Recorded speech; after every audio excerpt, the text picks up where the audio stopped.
Ton employeur te propose une rupture conventionnelle ou encore ton employeur a accepté ta demande de rupture conventionnelle et tu te demandes comment ça va se passer. Aujourd'hui, je vais vous parler de la procédure de rupture conventionnelle à respecter par l'employeur. Il y a certains délais qui sont obligatoirement à respecter, à défaut de quoi la procédure de rupture conventionnelle sera irrégulière. Lorsqu'il y a rupture conventionnelle, que ce soit l'employeur ou le salarié qui est à l'initiative de cette demande de rupture conventionnelle, il y a obligatoirement une procédure à tenir par l'employeur.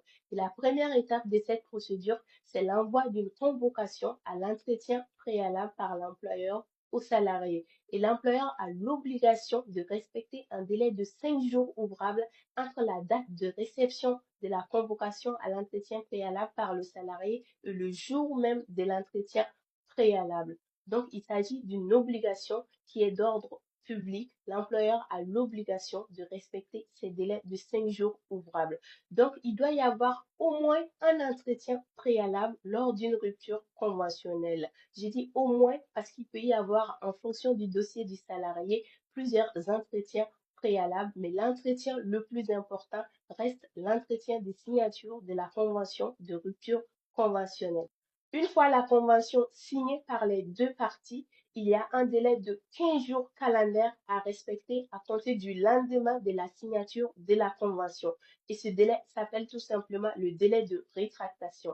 Le délai de rétractation, c'est le délai pendant lequel chacune des parties peut revenir sur sa décision pour dire finalement, je ne souhaite pas signer de rupture conventionnelle, je me rétracte.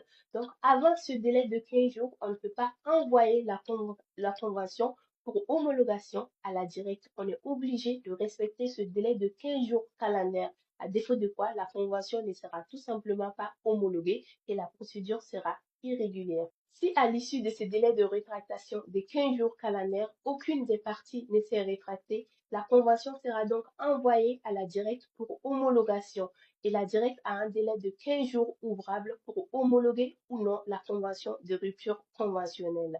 Parfois, on a des réponses avant la fin des délais de 15 jours ouvrables où la directe décide donc d'homologuer la convention. On reçoit la convention homologuée et parfois, on a des réponses à la fin des délais de 15 jours ouvrables. Tout dépend des régions, mais dans la plupart des cas, la directe accepte quand même d'homologuer la convention et donc la rupture conventionnelle sera clos, le salarié sort des effectifs. Parfois, ça peut arriver aussi de recevoir un refus d'homologation, soit la procédure a été irrégulière, soit l'entreprise fait trop de ruptures conventionnelles et que donc parfois ils se disent qu'il y a un licenciement pour motif économique qui est déguisé derrière toutes ces demandes de rupture conventionnelle. Ça peut arriver, mais dans la majorité des cas, on reçoit des réponses positives de rupture conventionnelle. J'espère que cette vidéo vous a aidé. N'hésitez pas à vous abonner, à partager et à liker comme d'habitude.